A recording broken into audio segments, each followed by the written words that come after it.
Hello, welcome to Karma on Deck. I'm Karma. This is your weekly reading for the sign of Leo for June 27th. Let's take a look and see what games the universe be playing and what kind of energy is affecting decision making in your life right now. Let's take a look, Leo.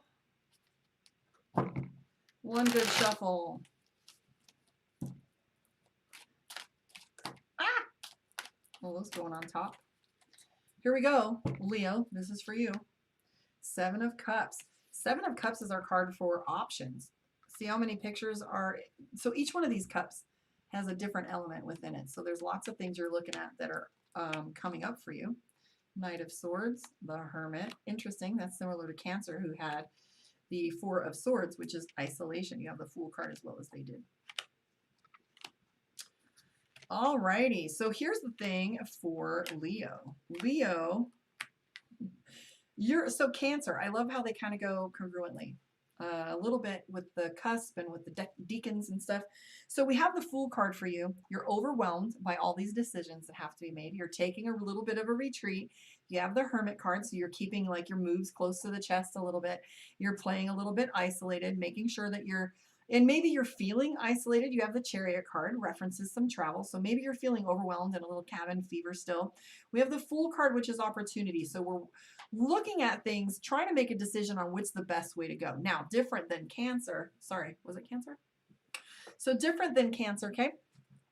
Who is feeling as if they don't have resources. What's true is Leo has the Seven of Coins, which you're looking at your resources and you're taking an accounting.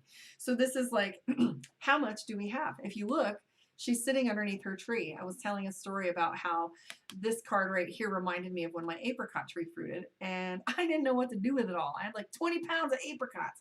And I'm like, oh, okay, apricot syrup and apricot jelly and apricot jelly and apricot, damn, right? So she hasn't even taken stock of what she has yet. So when she does, she will make a decision on what it is she wants to do. Leo has this idea that they want to leave some things behind. Now, I think it was Gemini that was unsure if they could take some new things on. But for you, this is like, I'm not going to take on more than I have to or more than I'm able based on this Seven of Swords. In order for me to make the best out of this situation, I need to take an accounting of what's going on. Ultimately, if it's not going to work for me, I am going to walk away and take my investment with me and make sure that I'm not losing here. Now, here's what Leo's doing is we have the Hierophant as well as like Cancer did, except for you're looking at and saying it's the right thing to do. You have the Sun card saying I will be rewarded in the long run and I am going to wait. So you have the Hangman doing the right thing will reward you, Sun and Leo, right? So treading softly, being careful, taking in enough information, utilizing data to make the best of this situation. So how this looks is like, yo, I'm not sure it's the right time for me to be buying a house, though the market is good and my credit is good and the house is right. I'm not sure this is a good choice for me right now because I can wait 6 months or wait 3 years until I'm more financially capable of doing it the right way. So for you, not all offers, so that's like that old domino commentary where it's like not all money's good money, right? So you have the Fool card where it's like, even though it's an opportunity, is it the right opportunity? You have the Knight of Pentacles and the Knight of Swords. You really want to be impulsive here, but you're going to wait. And I was saying this to Cancer, time vets all things. So as you're looking at this information, you're like, I can wait, but you're getting a little emotional about it. And you have both the Queen of Cups and the Queen of Pentacles. I love those two together. Love and money is the same energy. So how careful are you? Are you treading softly? Are you making sure that you have support?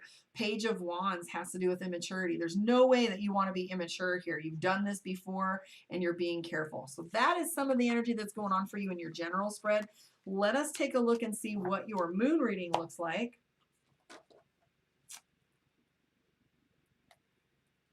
We will go from there. Tarot 101. If you want to join me on the next series, I think it's starting in a week or two. That's listed on the website.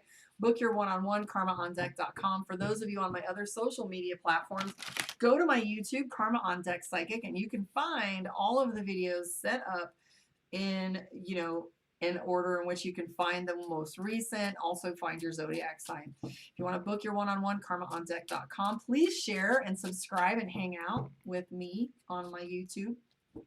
That's where I would like to have you play with me. I would really appreciate a sub anyways. You know, even if it's not your favorite platform, I would still love a subscription there. I try to get you all the different platforms because everybody communicates differently, right? As an NLP practitioner, we learn everybody processes information differently. Some like to read, some like to write, some like to speak, some like to watch. My watchers, right? Here we go. 6 of Cups. You just want things to go back the way they were. You have the 4 of Cups too, and there again, this is the not taking that opportunity until you've vetted the information. We have the High Priestess. Your gut is really speaking to you right now. The High Priestess has to do with instinct, psychic abilities, trusting yourself, and intuition. Also has to do with secrets. You have the Ace of Wands, definitely ready for new beginnings, making some new decisions. You have the Devil card. What is vexing you? And again, the 7 of Swords, making good of a bad situation. Bad is not a good adjective. 3 of Swords. So why are you feeling so betrayed? Why are you feeling as if the universe is against you, right?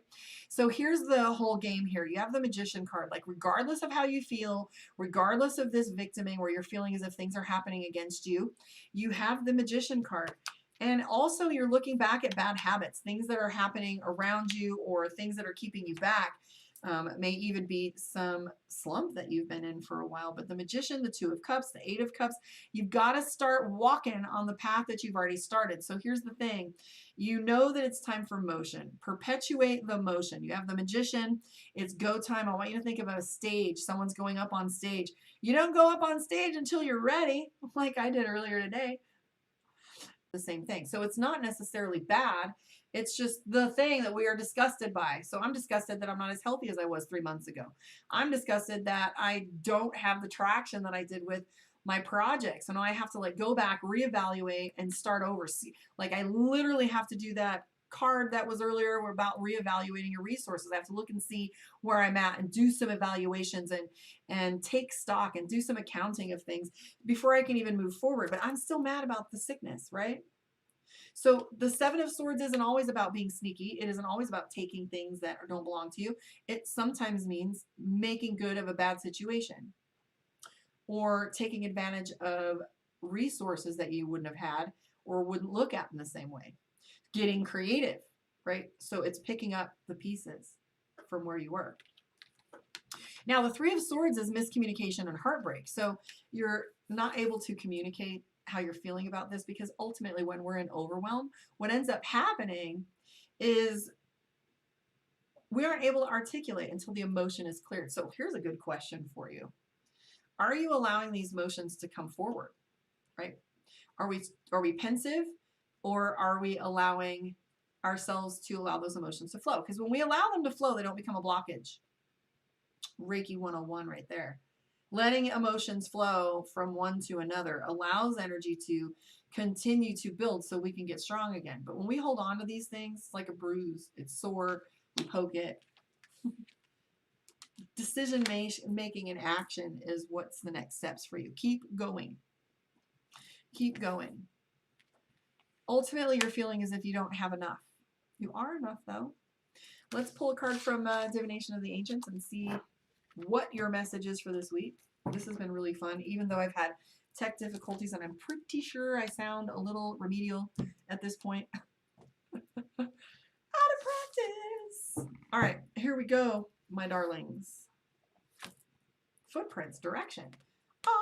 Where are you going? I was just talking about that. So one of my favorite topics to talk about in coaching is your why, and also on focusing on where you're going and not where you've been. One of my favorite songs said that. It's about where you're going, not what you're doing, right? So footprints has to do with direction. I was just talking to somebody about dating, and I said, well, you can't just date anyone and see where it goes. You have to know what you want. If you don't know what you want, you get what you get. So if you're frustrated at your situation, it's time to take stock and take an accounting. One of my favorite things to do is to tell people it's no shame. There's no problem or shame in looking at things logically. So, I'm not sure if I should stay in this relationship or this job or this house. So you sit down and you look at what are the pros and cons of each situation, and then don't evaluate the pros and cons. I want you to set them side by side and then flip them over and don't look at them for a second. And then when you turn them back over, I want you to look at the sheer volume that's present between one or another. Now, if you feel one situation within that dynamic deserves more weight, but I love him, but I love him because of this one thing. But really take some stock and look at the situation logically, and don't be afraid to take your emotions out for a minute. But then again, trust yourself. Make a decision and trust yourself. Your subconscious mind is doing all the math, and so trust that. It's a much more brilliant machine than you give it credit for. I want to thank you for hanging out with me. I'll catch you guys on the flip side. Please like, subscribe, and share. It really helps me out. I'd love to see your presence on my YouTube. If you love me,